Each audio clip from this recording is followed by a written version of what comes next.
Tantor Audio, a division of recorded books, presents Duke Looks Like a Groomsman by Valerie Bowman, narrated by Rendel.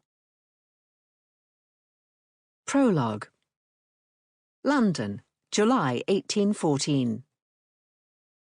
Rhys Sheffield, the Duke of Worthington, was having a fine evening. True that all his evenings were fine, as they usually included drinks with friends, and then a jaunt to Hollister's gaming hell, where he usually lost a small fortune in the span of a few hours.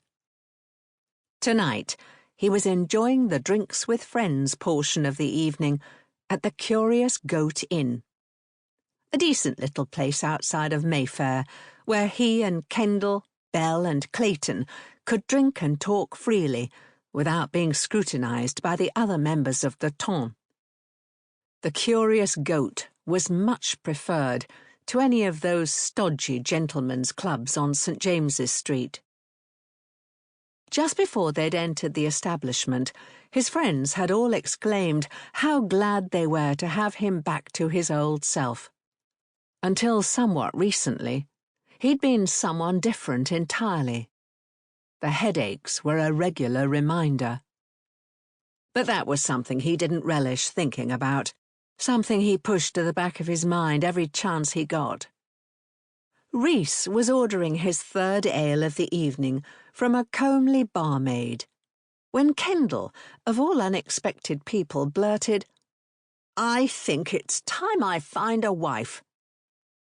The heads of all three of them, himself, Bell and Clayton, immediately snapped to face Kendall.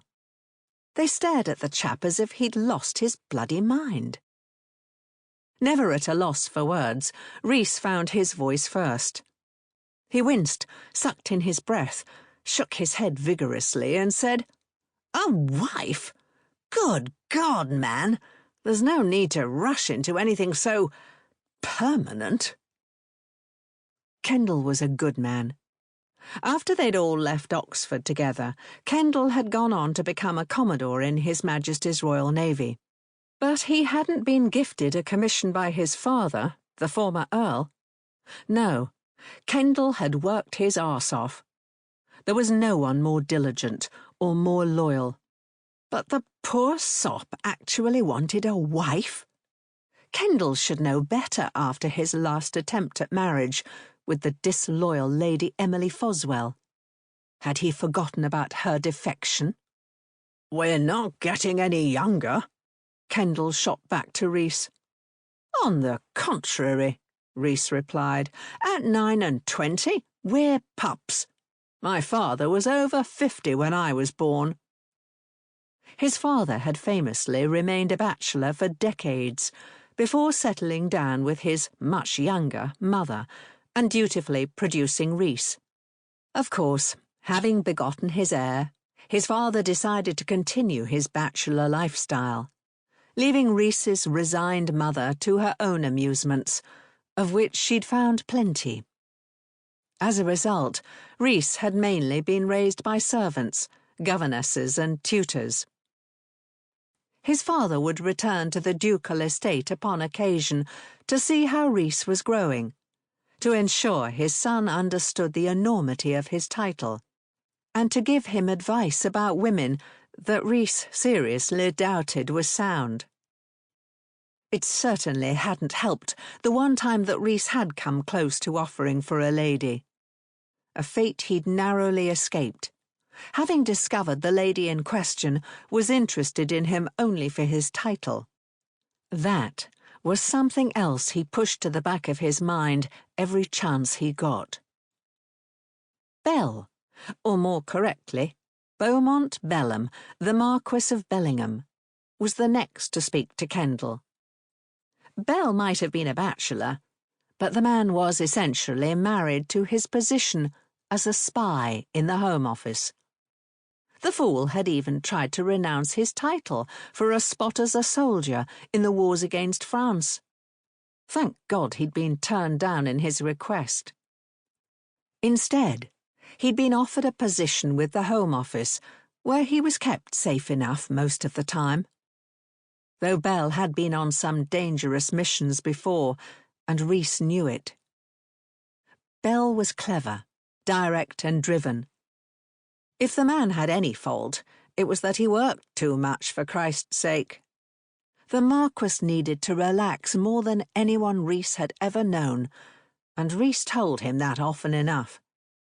Instead of taking such sound advice, however, Bell attempted to tell Rhys that he might try an honest day's work, instead of spending his time gaming and chasing women.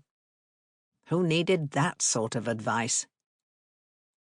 Bell narrowed his eyes on Kendall and said, "Are you certain you're ready? It's only been 2 years since—" Bell let his voice trail off, but they all knew he was talking about Lady Emily. The look on Kendall's face told him to leave it alone. Finally, Clayton exclaimed, "Thank heavens! I cannot wait until I'm no longer the only one of us with the parson's noose around his neck." Rhys laughed at that. Clayton had recently got himself leg-shackled. On purpose. The Viscount loved science and creating things. He was extremely wealthy, had yet to meet a stranger, and was an active member of Parliament. He was the last one they'd all thought would be the first to marry. But even Rhys had to admit that marriage seemed to agree with the chap. Clayton had just returned from his honeymoon, and he still appeared to be deeply in love with his wife, Theodora. Who knew? Perhaps love was a thing after all. At least, for some gentlemen. Rhys took a draught from his mug and glanced around at his 3 friends. The 4 of them had met at Eton as lads, and stuck together come what may. Each of them played a unique role in their group. These days, Kendall was distracted by the bill he was trying to get passed in Parliament. The Employment Bill was a piece of legislation that his older brother had sponsored before dying of consumption and leaving the earldom to Kendall. Bell was obsessed with chasing a traitor who had betrayed the English army at Bidassoa in Portugal. And Clayton was busy as usual, hosting parties and playing politics, the 2 things he did best. Rhys was well aware that he was the devil-may-care ne'er-do-well of the lot. He kept up his steady stream of drinking, gambling, and chasing women. That was what the ton expected of the Duke of Worthington after all. And that's what they got from him. He was one in a long line of dukes who spent more time seeing to their own pleasures than the details of their estates. That was what solicitors were for after all, and Rhys had a fine solicitor. He even met with the man nearly daily to hear the boring details as to how his properties were running. What more could he be asked to do? Life was for living after all, not keeping one's head inside a tedious book of figures, or any book for that matter. No matter how much Bell teased him for not reading, Rhys remained convinced just about anything was more fun. Rhys had a head for figures, but instead of using it to run his estates, he used it at the gambling table. Only far too often he was too deep in his cups at the gambling table, and he lost. But no matter, what was lost today might easily be won again tomorrow. That was the beauty of gaming. There was always a second chance. Quite unlike marriage. If one made a bad marriage, one was stuck for life. And, as he'd learned, some women were nothing more than scheming liars, looking to rope in the biggest fish. And in their world, the glittering beau monde, the biggest fish meant the man with the best title. Outside of royalty, there was no better title than Duke, of course. That had been drilled into Rhys's head by his father from the time he was barely able to walk. Rhys had to be especially careful when it came to the fairer sex. And he had been, or so he thought. Unlike Kendall, at least Rhys hadn't actually offered for the woman he'd nearly fallen for. Rhys had always been suspicious of Lady Emily Foswell for Kendall's sake, however. The woman had never seemed particularly pleased to see Kendall. And when she tossed him over on the eve of their wedding for a baron, Rhys had been incensed, angrier even than Kendall himself. Kendall, who at the time had been a second son in the Navy, had taken the news with a sort of resigned unhappiness. But Rhys had been prepared to go find the woman and give her a speech on the importance of loyalty and the treachery of greed. Not that he should be lecturing anyone on anything, but Kendall had every right. The one thing that consoled Rhys was the fact that now Lady Emily had to live the rest of her life knowing she'd inadvertently tossed over a future earl for a baron. Ha! "I'm entirely serious," Kendall continued. "I must look to secure the earldom. I fear I've been too preoccupied with the employment bill. I've been remiss waiting this long to find a bride." "I certainly won't disagree with you that you've been too preoccupied with the employment bill," Rhys replied with a snort. "Obsessed is more like it." Kendall shrugged. "Well, now that the Lords have tabled the vote until the autumn session, I have more time to rally the support I need. I might as well get about the business of looking for a wife in earnest." "I never bother to vote in Parliament," Rhys replied. "Don't happen to care for the hours, and all the arguing is downright exhausting." Bell gave him a beleaguered look and shook his head. "God forbid you take an interest in your seat or any of the issues the country is dealing with." Rhys gave them his most charming grin. "I'm entirely confident you chaps can handle it," he replied, clapping Bell on the back. "When the time comes for the vote for my brother's bill," Kendall continued, addressing his remarks to Rhys, "I'll drive to your townhouse and drag you out of bed myself." Bell's and Clayton's laughter filled the alcove in which they were sitting. His friends knew Rhys disliked anything that involved his waking early in the morning. "I'd like to see you try." But Rhys decided to keep that particular thought to himself. "Let's not talk of such unpleasantness," Rhys replied with a sigh. "You mentioned finding a bride, Kendall. That's much more interesting. Now, how old are you again?" He shoved back in his chair and crossed his arms over his chest, narrowing his eyes at the Earl. Rhys knew as well as the rest of them that they were the same age, save for a matter of months. He loved to pretend he'd forgotten how old they were. "Age is a number without meaning," a line his father had often used. Kendall arched his brow. "The same age you are, old man." "Well, then, you've plenty of time to find a wife as far as I'm concerned." "That's easy to say, coming from a man who's never given a toss about securing his own title," Kendall shot back, with a good-natured grin. Rhys returned the smile with a devilish one of his own. "I cannot argue with you there." He turned and gave the barmaid his even more charming smile, the one he saved exclusively for women, as he ordered another round of ale for the table. "Yes, well, if you're seriously looking for a wife, Kendall, the season has just ended," Clayton interjected. "It seems you've missed your chance. The entire ton is about to retire to the country as soon as Parliament closes next week." "I'm well aware," Kendall replied with a curt nod. "The season makes my skin crawl. Full of simpering maids and purr-sighing mammas, eager to show off their best behaviour in the hopes of snaring a rich husband. I don't want to find a wife that way." "How else do you intend to find one?" Belle's eyes were narrowed. The marquess was up to something, Rhys could tell. "I don't know exactly." Kendall took another drink. "But this time I intend to find a lady who loves me for myself." There it was. Kendall's only allowance to the Lady Emily debacle.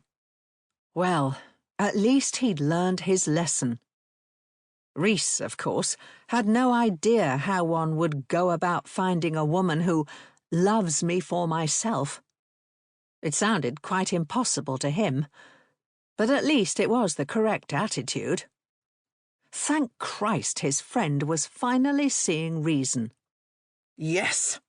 Rhys pounded his fist against the table, his voice filling with anger. "I think we can all agree that Lady Emily is the lowest of the low.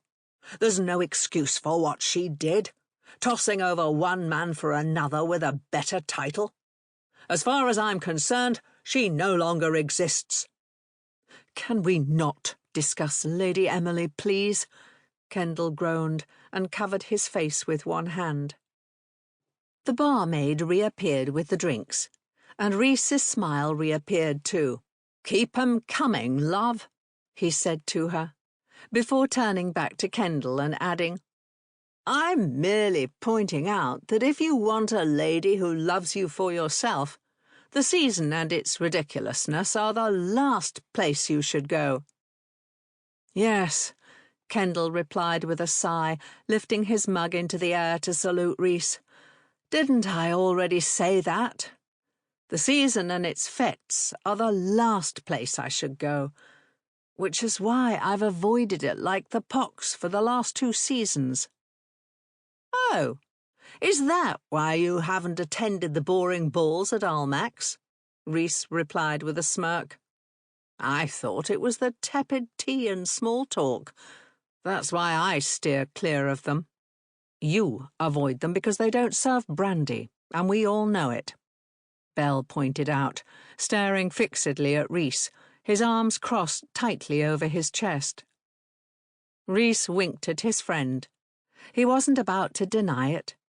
"That, and they won't give me the bank that Hollisters will." Kendall scratched his chin and stared blindly at his mug.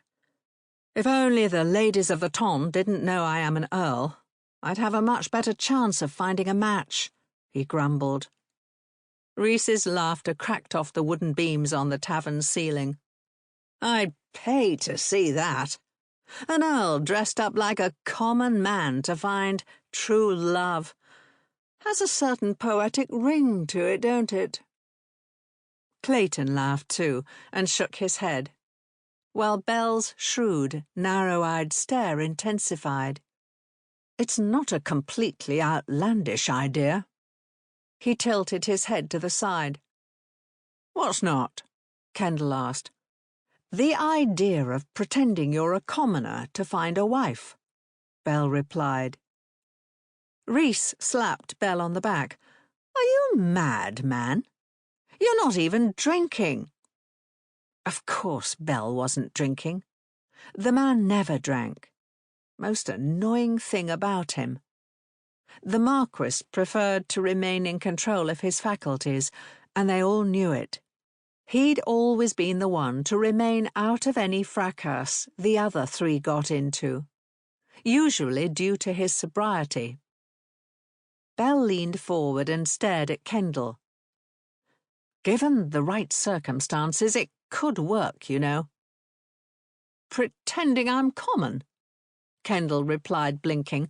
"I don't see how." "Everyone in the ton knows him," Clayton pointed out. "How would he ever manage it?" Was Belle actually serious? Rhys stared intently at his friend. He was serious, wasn't he? Why, this could be interesting. Quite interesting indeed. Are you suggesting he wear a mask or alter his appearance? Rhys asked, narrowing his eyes just like Belle. Could this actually work? Kendall glanced back and forth between Rhys and Belle. You cannot be serious, either of you. Clayton's right. How would it ever work? No, not a costume. Belle addressed his marks to Rhys. I was thinking something more like the right situation. Such as, Rhys replied, drawing out both words. He also leaned forward. You two are frightening me, you know, Kendall replied. You seem as if you're actually trying to plot out a way this ludicrous idea might work. Like a house party, Belle replied to Rhys, stroking his own chin and completely ignoring Kendall's concern. Rhys inclined his head, his eyes still narrowed. A house party? Yes, I see what you mean. But it couldn't be just any house party, of course, Belle continued. It would have to be given by someone who was in on the experiment. Experiment? Clayton perked up. There are few things I enjoy more than an experiment, and I just so happen to be about to send the invitations to my annual country house party. Experiment, Kendall repeated, blinking. Belle snapped his fingers. Your house party would be perfect, Clayton. Wait! Kendall, who sat between Belle and Rhys, pushed against their shoulders with both hands. He was clearly becoming concerned that they were serious. And they were quite serious. A house party isn't going to change my identity. Ladies of the Tom will still know who I am at a house party. He makes a good point, Clayton replied, sloshing more ale down his throat. Leave it to Clayton to try to be reasonable. The man simply didn't have the imagination Belle and Rhys did. Poor chap. Not if you invite only the debutantes from this season, Belle replied, a smug smile tugging at his lips. And not if you create the right circumstances. Kendall sucked in a deep breath and pushed his mug out of reach. The ladies may not know me, but some of their mothers do. More than one of them has already been to court with an older daughter making her debut. That's where the right circumstances come in, Belle replied, crossing his arms over his chest, the half-smile still riding his lips. Rhys scratched at the day-old stubble on his chin and smiled an even wider smile than Belle's. By God, I think you're on to something. I refuse to wear a mask if that's what you're thinking. That's positively medieval, Kendall declared, shaking his head. Not a mask, Belle replied. He settled back in his chair and plucked at his lower lip, a gesture he often made when he was plotting something. Or a costume either, Kendall continued. He pushed his mug farther away, probably for good measure. No doubt the poor chap was trying to sober up. Ha! Not a costume, precisely. Belle exchanged a positively roguish grin with Rhys. By God, I'm going to have the best time watching this, Rhys said, nodding.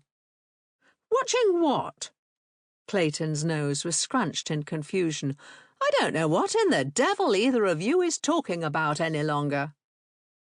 I'm talking about Kendall here, pretending to be a servant, Belle replied, still grinning. Kendall blinked. A servant? Yes, it's perfect, Rhys added, nodding. Kendall turned to him and stared as if he'd lost his mind. Perfect? Me?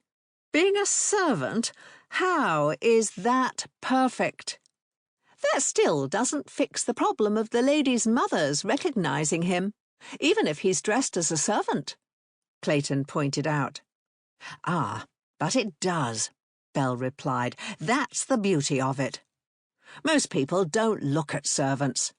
They don't pay attention to the majority of things beyond what they need and want.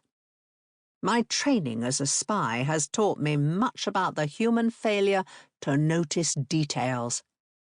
I'd be willing to bet that not one of those ladies of the ton will look twice at Kendall if he's dressed as a servant and performing servant's duties. He'll be wearing livery, knee breeches and a powdered wig after all. And it has the added advantage that a servant will be in a particularly excellent position to discover how a lady truly behaves," Rhys added, sweeping his long dark hair off his forehead with his fingers. "I'd wager she's at her best when addressing a potential bridegroom, and at her worst when addressing a servant. God knows I've seen it time and again from my mother." "You're both truly mad. You know that," Kendall replied, looking positively alarmed. "I dunno," Clayton replied, tugging at his cravat. "But it sounds like quite a lark to me. I'm perfectly willing to offer my upcoming house party as a venue for such an experiment." "You've gone mad too, then," Kendall declared. "Think about it," Bell said, turning his attention to Kendall. "It has the potential to give you precisely what you want. An unencumbered look at the latest crop of debutantes behaving precisely how they would when they don't know you are watching." Kendall narrowed his eyes on the marquess. "It's positively alarming that you don't see the problem with this plan." Bell shrugged. "What problem?" "The risk is not too great. If anyone recognises you, we'll simply ask that person to play along. No doubt they'll enjoy the game too." "What if I find a lady I fancy?" Kendall replied. "Am I supposed to simply rip off my livery and declare myself an earl, and expect she'll fall madly in love with me?" "Not at all," Bell said. "I'm merely suggesting that you get to know these young ladies on the basis of how they treat servants. I've no doubt the best-natured ones will be kind and pleasant. Once you have a few candidates, you will know who to court next season." Kendall shook his head slowly. He pulled his mug back toward his chest at last. Perhaps he was beginning to like the idea. "You're suggesting that I choose a future bride on the basis of how she treats a footman?" Bell arched a brow. "How did Lady Emily treat servants?" His next words were slow and deliberate. Kendall clenched his jaw. Rhys pursed his lips. Now, that had been a good point. Bell always knew precisely what to say. Lady Emily had snapped at a servant a time or two. They'd all witnessed it. "I see by the look on your face that you recognise my point," Bell drawled. Kendall appeared to consider it for a moment. Rhys could tell by the dawning look on his face that he was beginning to see the merits in the plan. He had to be.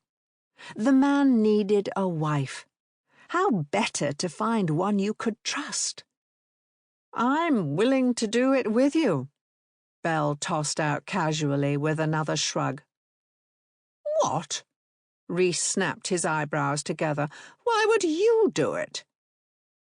Bell straightened his shoulders and settled back into his chair. "Because I've narrowed down my hunt for the Bidassoa traitor to one of 3 possibilities." "The man you've been hunting for the Home Office?" Rhys clarified, lowering his voice. "Precisely the one," Bell replied. "And if Clayton here will invite those 3 men to the house party, I will also pretend to be a servant to watch them." Rhys tossed back his head and laughed. I should have known you had another motive all along, Belle. His Majesty's work is never far from your mind, even when we're drinking. Belle's grin was... Sample complete. Ready to continue?